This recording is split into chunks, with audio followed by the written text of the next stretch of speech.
Miriam meets on RTE Radio 1 with Miriam O'Callaghan.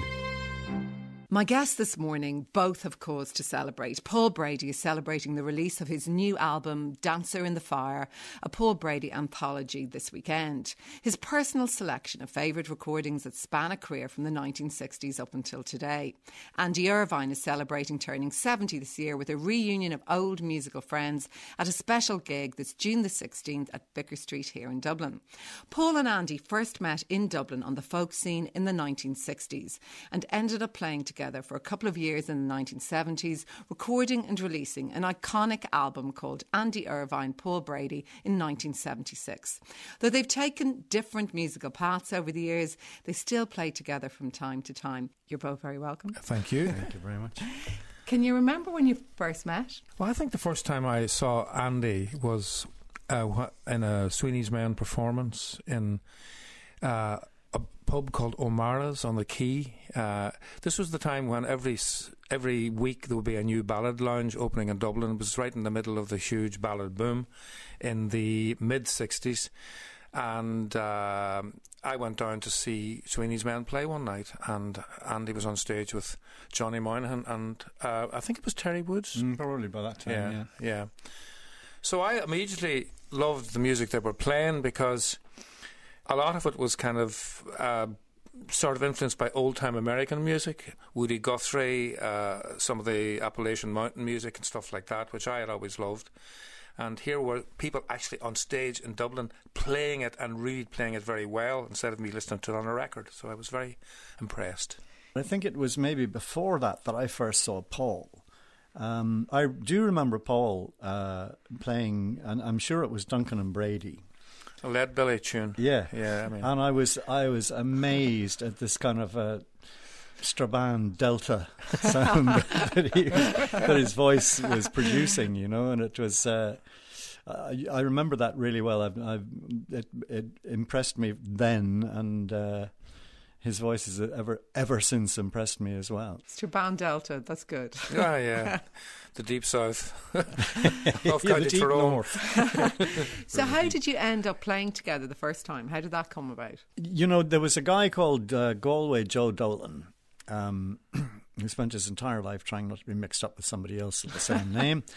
He was the original guitarist in Sweeney's Men, and in June 1967, when the war broke out between the Arabs and Israel, he immediately left the band and went to Israel. And I think he was really he got nervous because we had a hit single at that time. He'd have been successful. yeah, exactly. The higher up the charts, I was afraid of the more he fear wanted to get of out. success. Yeah, but we asked Paul would he join Sweeney's Men, and we missed him by about a week because a week earlier he had joined the Johnstons. I was in an apartment or a flat up in Rathmines in Palmerston Road, above Mick Maloney and Donald Lunny, who were in this group called the Emmett Folk Group. What a great flat that must have been, the two of you above each other. It was amazing. We spent all the time playing poker, all night. My Northern Ireland University grant disappeared in about 2 weeks. Mick was asked to join the Johnstons, who were a big chart-topping success group in Ireland, and eventually he asked me to join. And I joined, and then a week later, Andy Irvine came to me saying, would you join Sweeney's Men? And I kind of went, oh, too late. Would you have gone for them over the Johnstons, or is that Well, impossible? with the most diplomatic cap on my head, I would have to honestly say that I think the Sweeney's Men music would have been more compatible with me, and I probably would have had more fun in the long run. But he did play one gig with us, and it was in the, what's the name of the hotel down in Limerick? The Royal George. The Royal George Hotel in Limerick. And as we all drove back to Dublin, we were thinking, damn, we missed him. I don't know. Because he was good. Yes, you felt he was very good. Yeah. But in the end, you did end up getting to play together. Was that in Planksty? Well, if you the Johnsons asked, kind of came to a sticky, messy end in America in the early 70s, and I found myself stuck out there on my own. You must have gone to the States to try and break America, and that often breaks a lot of bands if they don't break America. Exactly. I mean, when we got there, there was the first, what they call, oil crisis. And at that time, record companies needed oil to make vinyl. And record companies were in serious trouble because vinyl became extremely expensive. So record companies were not only not signing new acts, they were dropping half the roster they already had. So it was a very bad time to be trying to break America. But breaking America, the concept of it is just so ludicrous now, I didn't even bear thinking about it, you know. What's your memory of how you did join Planxty? I woke up one morning in a place in Queens in New York, and a letter was lying on the ground in front in the letterbox, and I picked it up, and it was from Liam O'Flynn, the piper. And he said, "Look, Christy is just planning to leave the band in a few months, and we would like you to join the band." And at this stage, I immediately wanted to do it because I had been trying to get out of the situation I was in for weeks. But I didn't even have enough money to get an air ticket back. So I had to go working in a guitar school out in Long Island for a couple of weeks to get the airfare home. But, you know, I mean, it's a fond memory of Paul said, yes, that was a great lift to the band because it was kind of sinking fast at that time. The first meeting I think we had on your return to Ireland was in Buncrana. Buncrana. Yeah. Yeah. And he came Why to Buncrana? Well, because that's where Planxty was playing, and he came to the gig, and then later in the pub, he took out the guitar and he played Arthur McBride, and we were all blown away, as everybody has been ever since. Was that the first time you'd heard him? Yeah. Or heard that? It was the first time I'd heard him doing what was his thing at that time, because before that in the Johnsons he was I mostly sang harmony in the Johnsons, and I took a sort of a background seat. He wasn't anyway soloist in the Johnsons. But I had some cheek, you know. I mean, coming back, sitting in and then singing Arthur McBride, which was one of your songs. I mean, the nerve I had. Well, you have a nerve. He had just recorded it on the recent Planxty album, and I had a totally different version of it, which was a sort of a solo guitar arrangement, and it was my party piece at the time, so I had to sing it. You had to. I think you apologised to me before you sang it. Did I? I'm sure you did. Which version did you prefer, Andy? The one you done or a Paul? Oh, I never compared the two. I mean, I still do. I have a different arrangement of it, but I still do the one that I did with Planxty, and I wouldn't compare the two. You know, it's like they're coming from totally different places. So. Like us as individuals. Yeah, exactly. Yeah, we're very different people. Did you have good times in Planxty? I mean, you were hugely successful. Were you aware of that at the time? How successful were we by the time you joined the band? I mean, we weren't quite. I joined the band, and that was it. It was really successful from the very beginning. But that success, if you look back at it and you're quite frank, that success didn't really last more than 18 months. Well, what I feel about it is this. I feel that you had your major success in Ireland before I joined the band, undoubtedly. But I feel that the period that I was in the band, about a year and a half, was when the band was consolidated in places like Europe, Germany, Holland, and England. Yes, we did. We played a lot more in England and Europe. After I like to feel it brought a little something to the band. Oh, well, and didn't just bury Paul, it. I wouldn't. Yeah. Before you get into the two of you together, why did you break up in Planxty? How did that happen? Well, I think we were just tired of it, you know. I mean, Planxty toured all the time, you know. That white van was always outside the door, and somebody knocking on it saying, and there was never... Right, you're right. Yeah. And there was never any real solid structure there, like managerial, fiscal, budgetary, or anything like that. It was just chaos. And well, it was like, Liam described it as... 4 people on a train throwing money out the windows. The train going faster and faster. Yeah. But was there a moment where, like, Andy, you said to Paul or you said to him, "I'm leaving this"? Or did you all? No, I tell you what did happen. Liam called a meeting, and we all knew what it was going to be about. And we went to the meeting.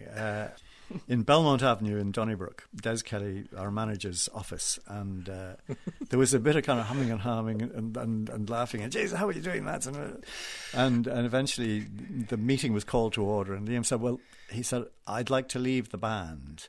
And we all, as a man, said, so would I!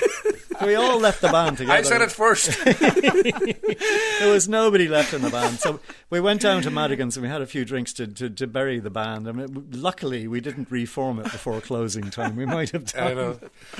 But it reminds me of the joke about the folk singer who won the lottery and he was asked what he was going to do. He said, well, I'll keep on gigging till the money's all gone. So it was definitely a group decision. Oh, mad. So mad that was times. fun. That was fun. Yeah, we had a lot of fun. It was mad fun, but it was great. But you two obviously did get on well, because then you went and played together for another few years, which is when you did this iconic album. Yeah, we felt very compatible musically. Yeah. And I was always interested in Andy's music. I mean, Andy's music, particularly the music he brought back from Eastern Europe on his travels, I was always very interested in that and wanted to know what that was about, because I'd never played that kind of music before. You've spoken about those years being kind of glorious years or shiny years. I mean, was it during the time with Andy maybe that you got your own confidence to believe you could be a performer in your own right all by yourself? Yeah, fundamentally, yeah. I mean, I think that was the period. I mean, the final days in Planksty and the whole period with Andy were when I came out from the shadows, really, and decided I wanted to be a solo performer, you know. Yeah, I think that's absolutely right, because at the end of Planksty, when we formed a duo, it was mainly my songs. You didn't have an awful lot of material. Yeah. And gradually, as you got the Lakes of Pontchartrain and Mary and the Soldier and all these things, and we began to kind of equal in terms of material, Paul's confidence rose tremendously. When I found my voice, and when I stood up and when I started to be able to perform with the guitar and sing songs and see a reaction coming back and people going, yeah, you know, it gave me strength and it gave me belief in myself. And, you know, Jerry Rafferty came along with an album called City to City and the song Baker Street, which is a huge iconic hit ever since. And I suddenly felt, I want to do that. I mean, I don't want to be Jerry Rafferty, but I certainly want to pull off an entire cocoon, whatever it is I'm in, and I want to find if there's somebody else in here. And really, that was the impetus that made me start to write songs in 1979, 1980. And eventually I started to find I could write songs and I could also express parts of myself that I wanted to express through my own songs. Then I made the decision to break from folk music, because in a way there was no way the two things could be done together.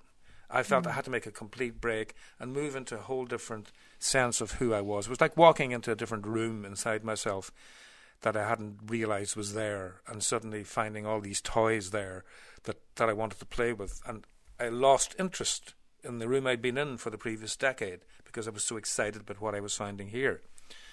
And that basically was the shape of my life for the next couple of decades. But you never had the desire to do what he did, which is strip back whatever you were and do lots of other things. No, I've been happy, and I still am happy with traditional songs, which have a great emotion in them, and I don't think it can be surpassed.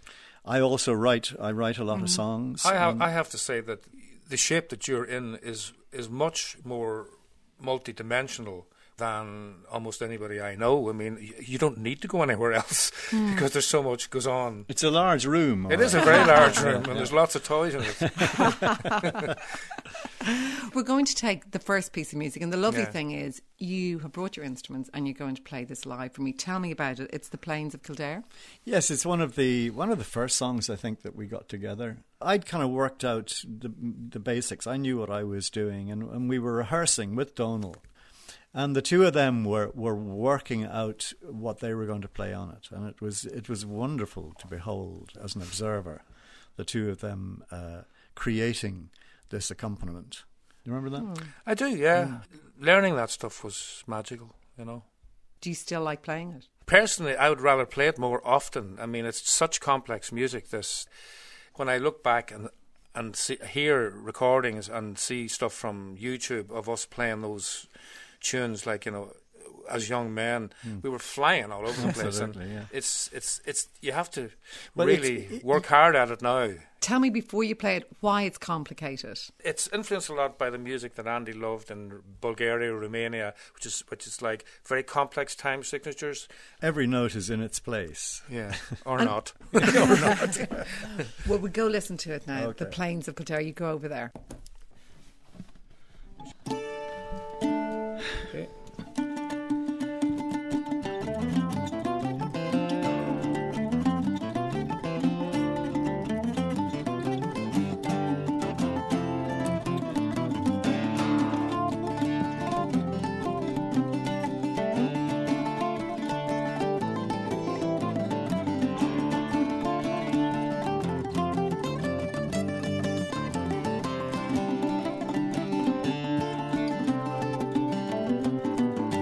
Come, all you bold sportsmen, and listen to my story about nobles.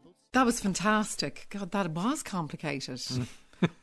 You still enjoy playing because I could see you both. You loved it. Oh, yeah, well, yes. Do you think you might ever do another album, the two of you? Well, I'm probably the one who's more likely to push for that. I think it would be a great idea. I would do it in the morning if I had enough material. If I had a bunch of 5 songs now that I was really... I have, Sam Henry, check out Sam Henry. well, I actually have 2 or 3. But yes, if I had enough material, I'd be very happy to do it. Well, me too, yeah. Tell me about your own background, Andy, because I hear an English voice. Where were you born? Well, I was born in London. I didn't stay there too long. I was farmed out to boarding school at the age of 3.5. 3.5? Yeah, well, so they say. I mean, I have very little memory of it because I think it caused a traumatic beginning to my life because... Not surprised. yeah. Why would anyone send their little boy to boarding school at 3.5? I've wondered about that. Both my parents are quite long dead now, so I have no way of actually finding out. But my mother had been an actress before the war, and that could be one factor, that she was the kind of woman who needed to be the centre of attraction all the time. I mean, she gave up the stage, but she never gave up acting. And that might have been one factor. Another factor might have been that my father loved her very much in a possessive way, and I think that he didn't really care for me very much. Oh, God, that's very sad. Well, it's not meant to be because it's all a long time ago, and I've long since got over it. But is it even legal to send 3.5 children? Well, there was the war, you know. Yeah. Did you have brothers and sisters? I had a half-sister, 10 years older than me, so basically I was the only child. Only child. And how did you land up in Ireland? I was an actor. I was a child actor, and I when I was about 18, I got a job on the BBC Rep, which was a repertory company they had at the time for radio. There were an awful lot of Irish people in the BBC at the time, and they were the people I gravitated to for some reason. People like Louis MacNeice was a good friend of mine, and a lot of Irish actors I knew, and probably because I discovered the demon drink by this time, and I was drinking in the George, the BBC pub, and that was largely populated by Irish people. So I decided to come to Dublin in 1967. 67? Much earlier. No, 62. 62. Sorry, 62, yeah. Well done, Paul.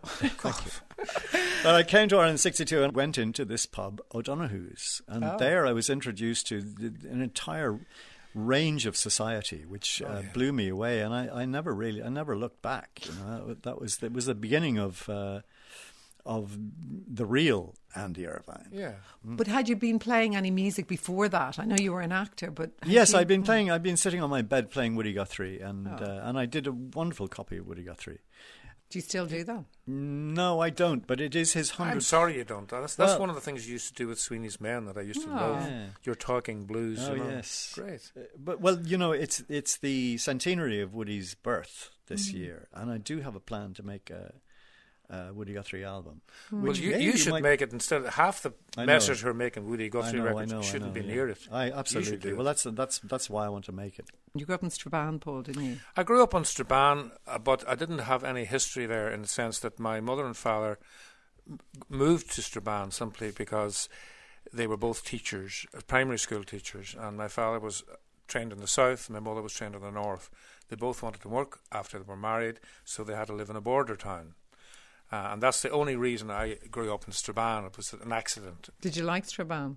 Well, yes, except that I have to say I didn't really know much of Strabane because I didn't go to school there. I went to school in Sion Mills, which was 3 miles south of the town, in my mother's school. And so basically all my schooling was at a very unusual school in Ireland, which was mixed sex and mixed religion.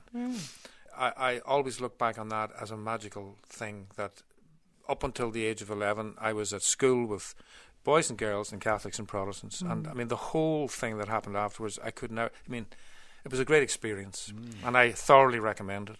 And then you got sent to boarding school as well, did you? I got sent to boarding school at the age of 11. Not quite 3.5, not but quite still. 3.5, but I still thought it was barbaric. I went to St. Colum's in Derry, and there was a thing going round at the time that, television had just come in, and television was the Antichrist, and kids had to be protected from it, and, send them to boarding school or else they'll spend all their time watching Dixon of Dog Green or something, even though. I sympathise with it in a way. My parents' generation were the first of the sort of Irish nationalist Catholic generation in the north who began to see a way out. So they wanted to make sure their kids were really well educated, and so we were sent to boarding school because they thought we would do better. And you actually dropped out of UCD. Did they mind? Oh, they did, yeah. But there was an ambivalence there in the sense that my mother always liked to see me in the media, but you couldn't be in the media unless you were a celebrity, and you couldn't be a celebrity if you were going to be studying all the time. So she had this ambivalence, on the one hand she wanted me to get me a degree to fall back on. I hate that phrase. And on the other hand, she was quite happy to see me famous in the Johnstons, So Andy was talking about his mum and dad there. Did you have a difficult relationship with your mother or not? Well, my mother and I were very similar, probably, and we had a testy relationship all the time. Yes, we did. I suppose in latter years, I probably felt that my mother might have been trying to live through her children in a way, and I began, as a child, a natural thing might be to resent that, maybe you're only interested in me for how it reflects on you, sort of thing, I don't know if we're getting sort of armchair psychos here, but I felt uncomfortable sometimes with my relationship with my mother, yeah, I did. Is that why you wrote that song, Mother and Son? Yeah,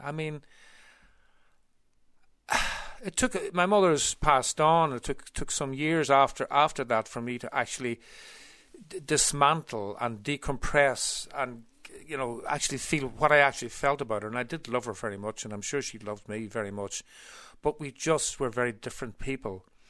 Before she died, did you feel closer to her or not? No, we never really, in the final years, she sort of withdrew into herself a bit, and we never really managed to have a closeness that I kind of would have wanted, Yeah. Whereas, my father I got on very well with him because he was easygoing and loved music and drama and, wasn't all that worried about how I turned out, as long as I was happy, kind of way. So neither of you, in a way, had a very close relationship or very good relationship with your mothers. I suppose to this day it's a scar with me that I didn't see very much of my mother, because she died when I was 17. God, you were very young when she died. Yeah, she's had an influence on me emotionally. It has occurred to me to go to a psychologist or somebody to try and get some memories out, because I don't have any memories till I was about 9. I have very scant memories till I was 9. But I'm not going to do it because it's gone, Now I know why you were so difficult to work with. It's all coming out. We're actually, dear listener, we're both lying on couches. I let you off the couch now. But in terms of music, do you think music is a good way of almost not reconciling difficulties in your lives, but resolving issues in your own head, even for yourselves? I do. I absolutely do. I don't think I would have been. I wouldn't have had the creative impetus that I have had if my parents had been different. I think. Yeah. I have to give that to my parents too. I can remember fond memories of in wintertime in the house, sort of sitting around the piano with a raging fire, and my mother and father playing and singing. We would have been maybe 9 or 10 at the time, 8 or 9, and those were very fond memories. And yes, I was interested in music from a very early age, and yes, I think music is a wonderful way of relating to the world. I mean, singing it and listening to it and letting it move through your psyche, and it's an emotional release too, isn't it? Yeah, it's wonderful music. But the next song we're going to take is from your new anthology, which is coming out this weekend, Paul, which is Dancer in the Fire, and it's called Paddy's Green Shamrock Shore. Tell me about this. That originally was on the album Welcome Here, Kind Stranger, which was my first solo album after Andy and I went our separate ways back in the late 70s. But, of course, we played on each other's records, and Andy came and played on this album with me, and on this song he plays mandolin and harmonica. So basically the songs you've chosen in that anthology, the songs that mean most to you, maybe? The anthology to me is a collection of songs that weren't the family favourites. For instance, there's nothing on this anthology that was on my best of, that was out a decade ago, 13 years ago. And in a way I feel that there's a lot of songs on this compilation that maybe fell through the cracks and deserve a second listen, So we're going to listen now to Paddy's Green Shamrock Shore.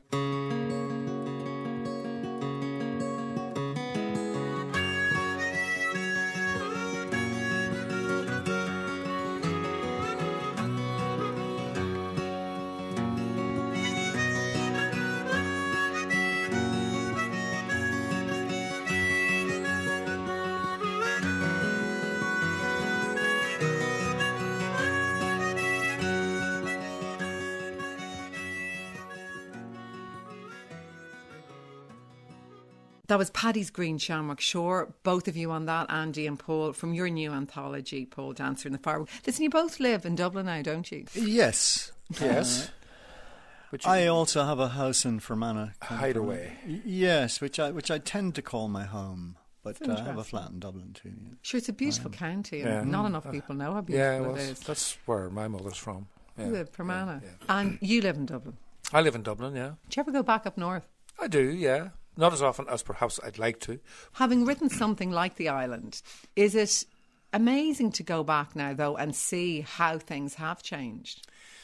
Things have changed in many ways, yes, but an awful lot hasn't either, and it takes an awful long time for things to fundamentally change, where it's no longer an issue anymore. We're not near at that stage yet, but things have changed, yeah. You wrote songs, political songs or songs of protest throughout your career. Yes, I have. Well, Woody Guthrie was my first influence, and I took on board everything that Woody had to offer, including his political outlook. Are songs of protest still as relevant today as they might have been in the 1960s? Well, I'm not sure I like the word songs of protest, the phrase songs of protest. I just feel that there are too many people in this country and the world in general who've got too much money. It's not fair, and it just seems wrong to me that people should be starving and rat poor when other people are stinking rich. There's too big a gap between the rich people and the poor people. Well, you've always felt like that, and that's always been the case, and that has informed an awful lot of the music that you've made, and that's why I think what attracted you to Woody Guthrie in the first place. Yeah, but I'm definitely not a political songwriter, and I mean, the island is, if it's a political song, it's a political song by an accident. It wasn't designed to be that. I've had a difficulty with what you call protest songs, because I've always sort of felt, that there was another side to the story. I've always found myself seeing all sides at all times, and I've never felt like nailing my colours to one particular mast. So although I've ranted and raved a few times in songs, I wouldn't call myself a political songwriter, no. So would you disagree in a sense over the kind of songs? A lot of my socially political songs are about, they are in the past, they are about people who I admire greatly. For instance, Mother Jones, who was an American agitator for coal miners, who is having a plaque put up for her in her birthplace in Cork in August. So a lot of my songs are songs about people I who are my heroes. But in many ways, I like to see you as someone who loves, who's a historian in ways, and who loves history, and who has always been interested in songs that are, if you like, as much historical documents as political documents. Absolutely, that's actually true. Yeah. I mean, I don't write songs about what's happening in Ireland or the world today. I find that too difficult, because times change, situations change, and your song might become redundant very quickly. And I spend a lot of time writing songs, and I don't want to write songs that are redundant tomorrow. When you're writing a song, how do you write, Paul? The honest answer to that is I do not know. To me, it's a magical process. And quite often, a lyrical ingredient that might have sat in a book for a year, and I'll pick up a piece of music that I might have written 5 years before that, and for some magical reason, they'll fit, and I will have the wit at the time to realise that they're fitting, and then take it that step further and finish it. I mean, there's no formula for me, and I hate songs that are obviously written to formula. Always have. So I don't really know how to do it, and I hope I never discover it. Well, that's interesting. I thought, like, when you first started writing songs, you undertook it as a discipline, didn't you? Yeah, I mean, I tried to deconstruct songs and figure out what it was that made them successful, and what is attractive about a song and what isn't, and on what levels that attraction works. I have an instinct for what it is, but to describe it would take a long time. But I agree with you totally about there's no formula. I also agree that it's a fantastic thrill. It's the biggest thrill you can get, I think, is when you suddenly have constructed a verse that is exactly what you wanted to say and said in exactly the way you wanted to say it. And in the time frame you wanted to say it. You see, the difference about songs and novels is, like, you have like 500 pages to say what you want to say in a novel. In a song, you've got 3 minutes or 3.5 minutes, and it's really, really hard to say what you want to say in that amount of time. Do you know when you've written a song that's going to be a big, big hit? Well, I wouldn't be looking at that. I'd be looking only... In fact, in all things, I'm looking for self-satisfaction. Yeah. And, I've been lucky that my self-satisfaction has satisfied other people to some extent as well. So I wouldn't be writing a song to be a hit. That O'Donoghue's song that you've written, and like songs like The West Coast of Clare, I mean, they're big hits as far as I'm concerned. Well, yes, but they will always be big hits. Well, I suppose when I'd finished writing O'Donoghue's, I thought, well, this is going to make a bit of a stir in Dublin, at least. It's a stunning song. Yeah, it is a stunning song. But yes, you know when you've written something that is likely to catch on, don't you? Yeah. So don't be shy. No, I'm Sandy. Yeah, exactly. Well, yes, you get an inkling of the fact that you're excited by the prospect of performing it and people going, oh, that's great. Do you ever get sick of performing O'Donoghue's? No, I have that from my mother. I'm a constant performer. I have to be honest. The positive about your mother we've got. Yes, there you towards the end of this session. There's all sorts of positives about it, because, I mean, I would not be where I am today, wherever that is, if it hadn't been for the drive that my mother had, because my father was very laissez-faire. And there's an awful lot of me like that too. And I'd sometimes just as soon sit on a couch and do nothing. But it was her drive that made me go and want to get noticed, you know. That's really interesting, actually. You're turning 70 this year, aren't you, Andy? Because you're having this big concert in Vicar Street on the 16th of June. What's it like approaching 70? It's only a number. And who's going to be in this concert? Well, approaching 70 is probably a little bit more traumatic than being 69. You suddenly realise that your days are numbered, and you wonder how many you have left. But I was sitting there with my wife, and I thought, well, let's mark this birthday, like, you know, and it's not something I would normally have done, but I kind of put the idea out, and it took on. So it's Sweeney's Men. This is my first band. It might be with Terry Woods. Terry, if you're listening, please give us an answer. And then there's Mosaic, the band that the kind of multicultural band that I like very much, with Donal Lunny and Bruce Molsky, Nicola Paroff and Rens van der Zalm.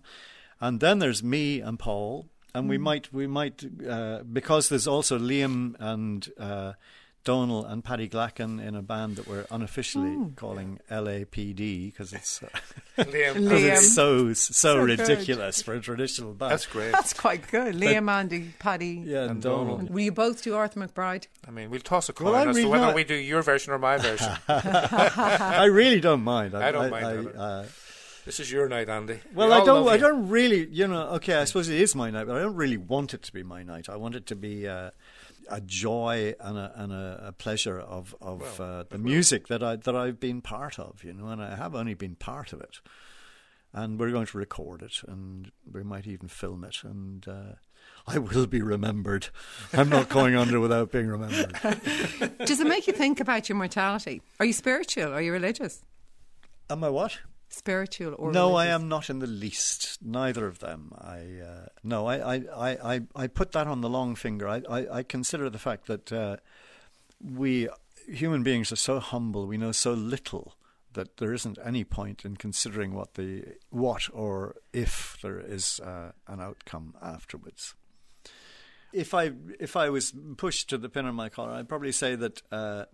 Anything is possible. I have no idea. Anything or nothing is possible, and I consider that we do not have the information to continue the conversation any further than that. Yeah, true. But look, we're going to go out in another piece of music, which is from your anthology. It's called "You Win Again." Tell me it's about actually not. I mean, this you're going to play this live as well. I mean, the song is a Hank Williams song, "You Win Again," which I've always loved Hank Williams, and Andy and I performed this back in 1977 for about one or two gigs in some club in New York State, which we came across a tape of recently. And then I subsequently went and recorded my own version of it, which is what appears on this anthology. But why we sang it here today was to sort of reprise the way we'd done it all those years ago, just as two people. And it was fun then. And it's going to be fun now. It's going to be great fun. Well, look, you go both over there now and get ready to do You Win Again. Thank you both very much for being my guests. It's been my absolute pleasure. I hope we do this again in about another 30 years. That'll be fantastic. Right. My thanks on sound today to Alex O'Gorman, who's done a brilliant job with the music, to my producer, Eileen Heron. Your concert, Andy, is on the 16th of June in Vicar Street. Bloomsday. Tickets through all the usual outlets. And Paul, your anthology, which is called Dancer in the Fire, a Paul Brady anthology, is released this weekend. Yeah. My thanks to everybody today for listening. We'll be here at the same time next Sunday. Until then, goodbye. All right. Are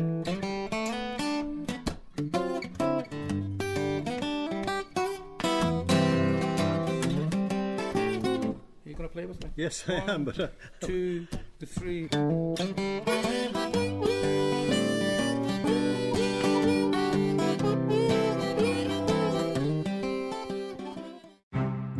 Miriam meets on RTE Radio 1 with Miriam O'Callaghan.